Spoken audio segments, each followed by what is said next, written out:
아멘. 여러분들이 인생을 살면서 내가 존경하고 흠모하는 어떤 인물, 내가 쉽게 그분을 접근할 수 없지만 내가 반드시 만나고 교제해야 되겠다라고 열망했던 인물이 있었나요? 예컨대 20대 한 젊은이가 외교관이 되기 위해서 열심히 외무고시를 공부를 했습니다. 보니까 대한민국에서 외무부 장관도 하고 유엔 사무총장도 했던 반기문 씨 내가 만나야 되겠다. 그리고 그분을 개인적으로 스승을 삼고 사사를 해야 되겠다라고 결심한들 쉽겠습니까? 뿐만 아니라 미국의 울브라이트 국무장관, 그 시대를 전 세계를 평화의 시대로 이끌었던 위대한 외교관인데 내가 그분을 만나서 사사를 받아야 되겠다 결심한들 쉽겠습니까? 그분들은 이미 한 시대에 이름을 날렸던 유명 인사고 20대 젊은이는 무명 인사에 불과하지 않겠습니까? 제가 1980년대 중반 총신신학대학원을 다니고 있었습니다. 어느 교회에 교육전사를 하고 있었습니다. 그 당시 이 프리셉트 성경 연구 과정을 인도하면서 말씀 공부에 맛을 들이고 있었습니다. 그런데 목회는 백지 상태였죠. 내가 어떻게 목회를 배울 것이냐. 그래서 기도를 하는 중에 그 시대를 이끌어갔던 복음주의 강남 사인방이라고 일컬어지는 목사님들이 계셨습니다. 오카는 목사님, 그분은 침례교 목사이기 때문에 장로교 합동측 저로서는 접근하기가 어렵지요. 교단이 다르니까. 하영조 목사님, 그분은 강나루 장신측 목사였습니다. 우리 합동측과는 쌍벽을 이루는 다른 교단이었습니다. 오카노 목사님, 그분은 교회 개척부터 한 영혼을 천하보다 귀하게 알고 열심히 제자 훈련하는 부분에 평생을 바쳤던 인물입니다. 한 분야에 집중하면 굉장한 장점이 있지요. 동시에 목회적 한계가 보일 수 있습니다. 홍정일 목사님 한 분 남았는데 이분은 목회적 시야가 대단히 넓었습니다. 또한 프리셉트 성경 사역을 충분히 이해하시면 동역할 수 있는 분이라고 생각이 되었습니다. 동일한 문제가 있지요. 그분은 이미 한국교회를 이끌어가는 유명한 지도자고 나는 신학대학원 학생에 불과한 무명의 인사입니다. 어찌 만날꼬? 첫째로 하여간 어찌든지 무턱대고 시간 내서 가가지고 그 교회에서 얼쩡거린다. 인간이 할 수 있는 일이 못 돼요. 자존심이 있지 그렇게 접근할 수는 없지 않겠습니까? 두 번째, 누군가의 명망가의 추천을 받아서 만나 뵌다. 그런데 인간이 이상해요. 20대 후반, 30대 후반 무명의 인물일 때는 관계도 약하지요. 그래서 연줄이 없습니다. 그래서 하나님께 기도를 했더니 방안 하나 주시는데 당시 프리셉트 성경연구 교재를 내고 좋은 작품을 내면 무조건 편지를 써가지고 우성을 했습니다. 줄기차게 우성을 했습니다. 답변이 있든지 없든지 단 한 번도 답변이 없었어요. 계속 우선을 했습니다. 2년을 그렇게 했습니다. 그런데 마침 비서가 연줄을 타고 아는 분이라 내가 이러이러한 사람인데 홍정희 목사님 잠깐 찾아뵐 거니까 좀 미팅을 주선해달라 했더니 연락이 온 거예요. 그 당시 제가 강도사였습니다. 우리 합동 측은 목사 안수 받기 1년 전에 강도사 안수를 받거든요. 강도사 인허를 받거든요. 그런데 이 양반이 봄에 만났는데 김강도사 가을에 안수 받으면 반드시 연락하시오. 반드시 나를 만나시오. 그래서 찾아뵌 것이 2년이 돼가지고 그 교회에서 부목사 사역을 했고 37년째 목회 스승으로 함께 만나며 교제하는 관계를 이루는 것입니다. 무슨 일을 하든지 인생에 어려움이 있고 난관이 있어요. 사업을 하시는 분들은 1년, 2년, 3년 사업을 이끌어 보면은 도무지 내가 뚫고 갈 수 없는 어떤 벽을 만날 수 있어요. 직장 생활을 해도 상사가 내가 쉽게 이룰 수 없는 어떤 과업을 줄 때 벽을 만나게 되지요. 목회인들 그런 일이 없겠습니까? 수도 없이 벽을 만나지요. 그럴 때 두 가지를 생각합니다. 첫째로 예수님이라면 어떻게 하실까? 근데 문제가 있어요. 예수님은 인간이 아니셔요. 예수님은 전능하신 하나님이십니다. 예수님은 죽은 자도 살리십니다. 그러니까 인간인 내가 죽은 자를 살릴 수가 없고, 인간인 내가 한계의 벽을 뚫고 갈 수 없잖아요. 그래서 예수님을 생각할 때 구체적인 사고 영역에서는 도움이 되는데, 실제적으로 문제에 부닥치면 사복음서 말씀의 적용력에 있어서, 지혜에 있어서 어떤 응답의 한계를 느낍니다. 그래서 두 번째로 생각하지요. 홍정일 목사님 이런 때 어떻게 하셨더라? 그분은 인간이에요. 저도 인간이고, 그분은 목사님이세요. 나도 목사고. 그래서 때로 자주 해답을 보게 되는 것입니다. 우리가 인생을 살면서 내가 존경하는 분을 만날 수 있으면 인생의 축복입니다. 우리가 인생을 살면서 존경하는 분과 평생 교제할 수 있으면 인생의 커다란 특권이에요. 그런데 오늘 한 인물이 등장합니다. 그는 그 시대 백성들로부터 돌팔매질을 당할 만큼 멸시받는 인생이었습니다. 그는 천대받는 인생이었습니다. 그런데 천지를 창조하신 하나님의 아들 예수 그리스도, 그 시대 모든 사람들이 만나기를 열망했던, 그분이 가는 곳곳마다 5,000명, 2만 명, 5만 명, 10만 명 운집했던 예수 그리스도, 그분을 만나기를 열망합니다. 왜냐하면 그는 여리고 성의 세무사장이었습니다. 그런데 예수님께서 드디어 여리고 성에 당도했다는 소문을 들은 것입니다. 그는 이미 예수님이 어떤 분인가를 알고 있었습니다. 한 여인, 혈루병을 앓고 피를 흘리는 한 여인이 평생 고통당하고 때로는 빈혈로 자주 쓰러졌던 여인이 예수님 옷깃만 스쳤는데 온몸 전신이 온전히 낫게 된 것입니다. 38년 동안 몸져 누웠던 인물이 예수님의 한 말씀 앞에 벌떡벌떡 일어섰습니다. 나인성 과부, 젊은 과부가 아들 믿고 사는데 그 아들이 죽음에 이르렀습니다. 아들을 젊은 장정들에게 메고 슬피 울며 따라가는 이 여인의 모습을 보면서 주께서 관에 손을 대고 일어나라 말씀하셨을 때 부패한 시신이 인간이 되어서 저벅저벅 걸어왔습니다. 예수님이 가는 곳마다 천국의 영광스러운 복음이 선포되었던 만큼 그의 말씀을 듣기 위해서 유대와 사마리아와 갈릴리의 모든 사람들이 예수님을 추적하고 있었습니다. 예수님은 그 시대 최고의 명망가였습니다. 그 예수님이 드디어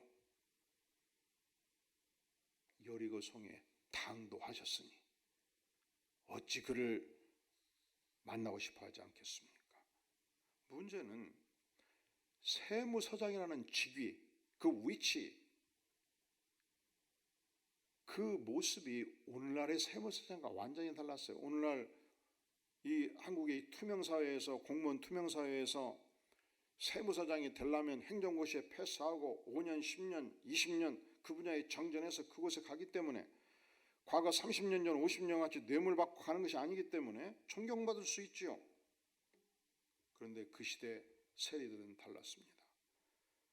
유대 지역은 식민지였습니다. 팔레스타인 전체가 식민지였습니다.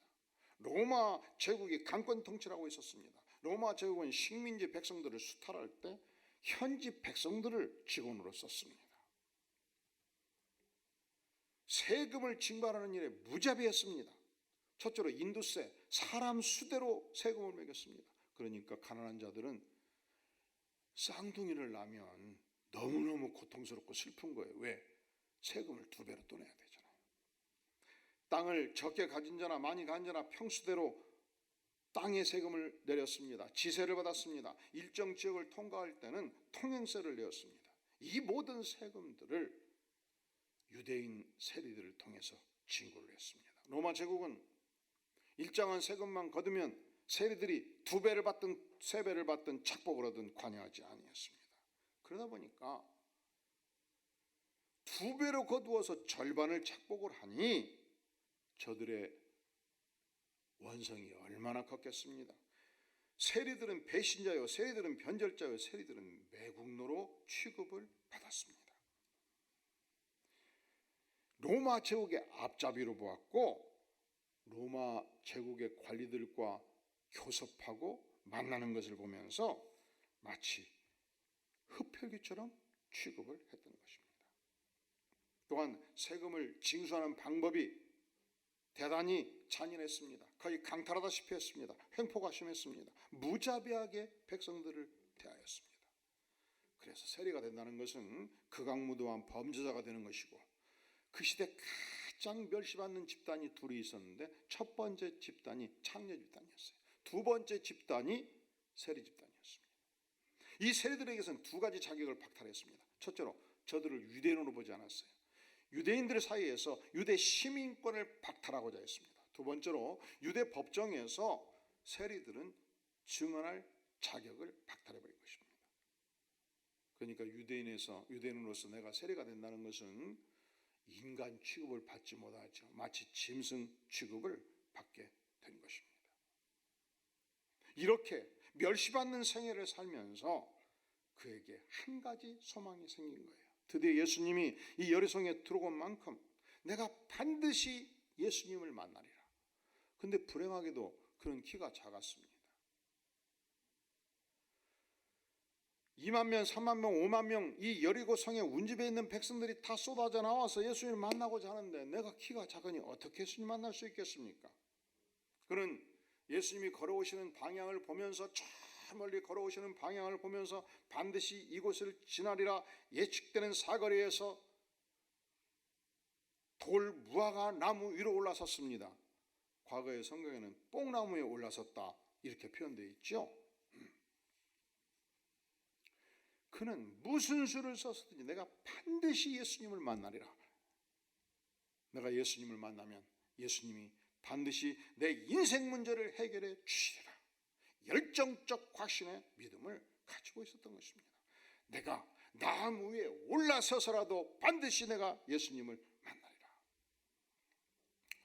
사랑하는 성도 여러분, 우리가 인생을 어느 정도 살다 보면 일반적 의미에서 한 인생이 성공의 길을 간다고 할 때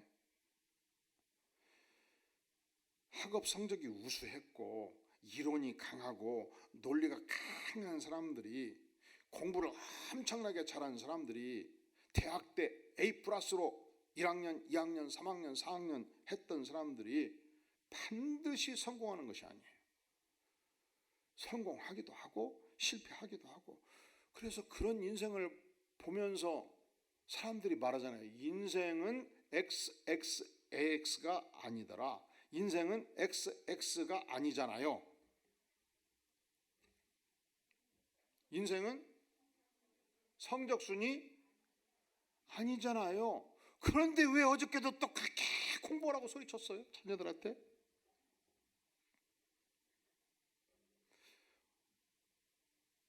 인생이 살면서 아는 것이 힘이다. 베이컨의 말이 맞는 부분도 있어요. 그런데 지식이 좀 부족해도, 지략이 좀 부족해도 인생의 목표를 향한 뜨거운 열심이 있으면, 열정이 있으면 그 열정이 그 인생을 일으켜 세웁니다.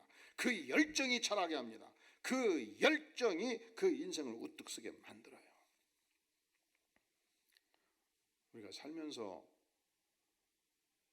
학업 성적 중요하지요. 지식도 중요하지요. 인생의 지혜가 물어익는 것이 중요하지요. 의지를 세우는 것도 중요하지요. 지적인 능력이 중요해요. 그런데 이것이 아무리 출중하다 해도 인생을 향한, 인생의 목표를 향한 뜨거운 열정이 없으면 그 출중한 지혜와 그 출중한 지식과 그 출중한 지적 능력들이 무용지물이 됩니다. 말은 막대기와 같이 돼요. 이론만 무성하고 비평만 무성하지. 그 인생은 자기가 다른 사람을 볼 때 성공한 인생을 향해서 첫째로 둘째로 셋째로 장점이 뭐고, 그 인생 안에 그 업적 안에 그 사업 안에 장점이 첫째로 둘째로 셋째로 뭐가 뭐고, 잘못된 것이 첫째로 둘째로 셋째로 뭐가 뭐고, 비평의 능력이 강한데 자신의 인생을 향해서는 단 한 발자국도 움직이지 못하는 인생들이 있어요. 이것이 지식이 보여주는 한계입니다. 그런데 좀 아는 것이 부족하고 좀 지혜가 부족하고 그래도 내가 살아야 될 이유를 분명히 알고 내가 이 사업을 해야 될 분명한 이유를 알고 목숨을 던지는 뜨거운 열정이 있으면 이상하지요. 그 인생의 목표가 형성되어 갑니다. 이루어져 갑니다. 그리고 그것을 이룰 만한 출중한 지혜의 사람들이 들어옵니다. 그래서 초등학교도 졸업하지 아니한 정주영 회장 밑에 수천 수백의 박사급 인물들이 모여들어서 사업을 일구어가지 않습니까? 삭개오 안에 이 열정적 믿음이 있었습니다. 내가 예수님을 반드시 만나리라. 그런데 주님께서, 앞만 보고 전진하던 주님께서 삭개오가 있었던 돌 무화과나무 위로 머리를 드셨습니다. 쳐다보셨습니다. 삭개오와 눈이 마주친 것입니다. 어찌 그렇게 많은 사람들 중에, 수천 수만의 사람들 중에 단 한 사람 삭개오를 향해서 머리를 드셨는가? 주께서 아셨습니다. 삭개오의 열정, 삭개오의 소망, 삭개오의 희망을 아셨던 것입니다. 그리고 위로 쳐다보셨습니다. 5절 말씀에 보면 예수께서 그곳에 이르사, 한번 따라해 볼까요? 쳐다보시고. 단지 앞을 본 것이 아니에요. 단지 아래를 본 것이 아니에요. 머리를 들어서 삭개오를 쳐다보고 삭개오와 눈이 마주치고 그리고 삭개오를 향해서 외친 것입니다. 삭개오야, 속히 내려오라. 내가 오늘 내 집에 유하여 하겠다. 지금까지 단 한 번도 예수님을 만난 적이 없습니다. 그런데 주님께서 나를 아시고 나의 이름을 불러주셨습니다. 왜냐하면 그분은 전능하신 하나님이기 때문에. 그 수천 수많은 사람들을 다 제끼고 한 영혼, 삭개오라는 내 영혼에 주께서 주목하셨습니다. 나 삭개오는 드디어 내 인생의 가장 큰 열망의 소망, 내가 반드시 예수님을 만나야 하리라.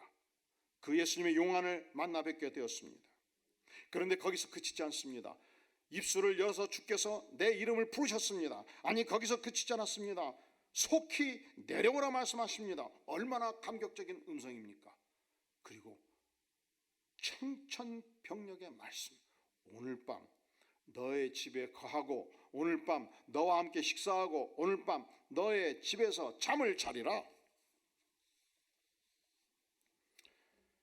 이 말씀을 듣자마자 6절에 보면 그는 급히 내려옵니다. 그는 너무너무 즐거워합니다. 그는 열정적으로 예수님을 온전히 영접하게 된 것입니다. 이 모습을 보면서 사람들이 수근거려요. 아니, 그렇게 유명하신 예수님이 어찌 인간 말종, 세리, 매국노, 삭개오의 집에 들어가신단 말인가? 전혀 개의치 않습니다. 예수님이 개의치 아니하셨고 삭개오가 개의치 아니했습니다. 사랑하는 성도 여러분, 예수님께서 우리를 찾아오실 때 우리가 어떤 죄를 졌든지 어떤 비열한 인생의 고통이 있든지 관계없이 우리를 만나주시고 우리를 용서하시고 우리에게 용기와 능력을 공급해 주십니다. 사랑하는 성도 여러분, 여러분이 처음 예수님을 만날 때 어떻게 만나셨습니까?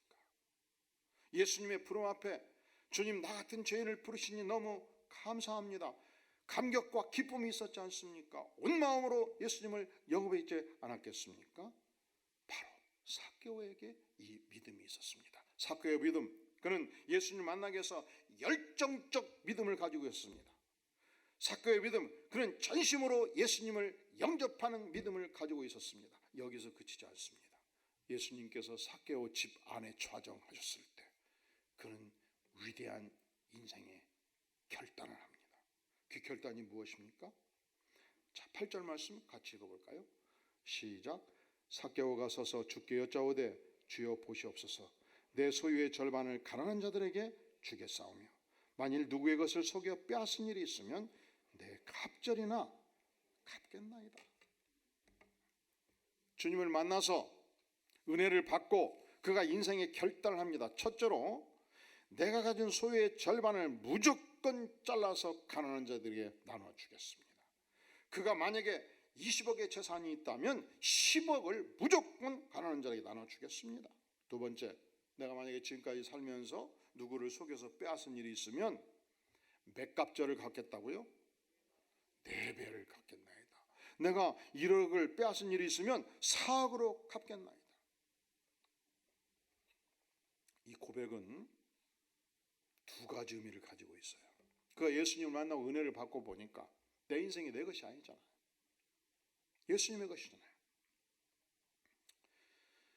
내 인생이 예수님의 것일 때 내 재산 전체가 예수님의 것입니다. 주님의 것을 주님께 드립니다. 이 신앙 고백이 담겨 있습니다. 두 번째, 그가 재산을 그렇게 절반 뚝 띄어서 바치고 속여서 빼앗은 일을 다 사람들이 다 지나간 일로 알고 있을 때 내 갑절을 갚겠다는 것은 전제 조건이 있어요. 그가 자신의 인생을 100% 주님께 의탁할 때만이 내릴 수 있는 결정이었습니다. 그는 온전히 자신의 인생을 예수님께 의탁하고 있었던 것입니다. 우리가 어떻게 땅에 떨어진 영성을 회복할 수 있습니까? 하나님, 내 인생은 100% 주님의 것입니다. 내가 주님께 내 인생을 의탁합니다. 주님, 내 안에 임하여 주시옵소서. 이 의탁이란 하나님과 협상하거나 하나님과 거래하는 것이 아닙니다. 이 의탁이란 아무 조건 없이 내 인생 자체를 하나님께 드리는 것입니다. 하나님께 내 인생을 드리고, 내 인생을 드려버리면 하나님께 재산권을 드리고, 하나님께 명예를 드리고, 하나님께 소유를 드리고 온전히 맡겨버리는 것입니다. 삭개오가 자신을 온전히 하나님께 의탁했을 때 이 고백을 들으시면서 우리 주님께서 아주 놀라운 선언을 하셔요. 선포를 하셔요. 내가 왜 이 땅에 와야 됐는가 정체성을 밝혀줘요. 자, 우리 다 함께 9절 10절 한 번 더 읽겠어요. 시작. 예수께서 이르시되 오늘 구원이 이 집에 이르렀으니 이 사람도 아브라함의 자손이미도다. 인자가 온 것은 잃어버린 자를 찾아 구원하려 함이니라. 이 전적인 의탁을 보면서 이 삭개오의 심령 안에 영적인 구원이 임했다는 것을 주께서 확인하십니다. 이 가족 전체에 하나님의 구원이 임했다는 것을 확인하십니다. 이 구원을 확인하면서 우리 주님께서는 내가 왜 이 땅에 와야만 했는가, 잃어버린 영혼을 구원하기 위해서 왔다는 예수님의 정체성을 확인하고 선포하시는 것입니다. 예수님 왜 이 땅에 오셨습니까? 잃어버린 영혼들을 구원하기 위해서 이 땅에 오셨습니다. 예수님께서 왜 이 땅에 오셨습니까? 죄 많은 인생 나를 버리지 아니하시고 십자가로 모든 죄를 사하시고 부활의 영광을 알게 하셔서 영생을 주시기 위해서 이 땅에 오셨습니다. 왜 주님께서 이 땅에 오셨습니까?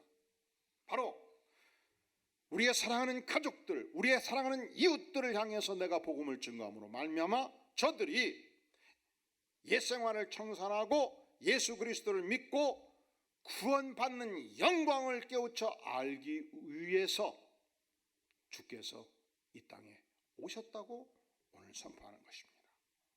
에릭 리들 선교사님을 기억하시나요? 그는 선교사의 아들로 태어나서 예수 그리스도를 영접한 이후 출중한 믿음으로 자신의 생애를 주께 의탁합니다. 그는 학업 성적이 우수했습니다. 영국의 명문대 에딘버러 대학에 들어갔습니다. 그는 체력도 좋았습니다. 그가 운동선수로서 8군의 실력을 발휘해서 100m 경주 1등을 한 것입니다. 그가 1924년도 파리 올림픽에 대표 선수로 출전하게 되었습니다. 근데 문제는 대진표를 딱 보니까 주일날 오전에 딱 경주가 걸린 거예요. 그래서 하나님께 기도를 해요. 하나님, 어떻게 할까요? 그는 명백한 하나님의 응답을 받았습니다.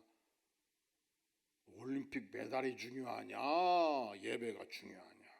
하나님, 내 생애에서 예배가 너무 소중하고 하나님, 내 생애에서 하나님이 가장 소중합니다. 메달은 중요하지 않습니다. 두 번째, 너가 출전하지 않으면 출전할 선수가 없느냐? 뛸 선수는 많이 있습니다. 그러면 선택하거라. 그가 결정해버린 거예요. 기도하면서 마음으로 결정을 해버린 거예요. 나는 출전하지 않겠노라고.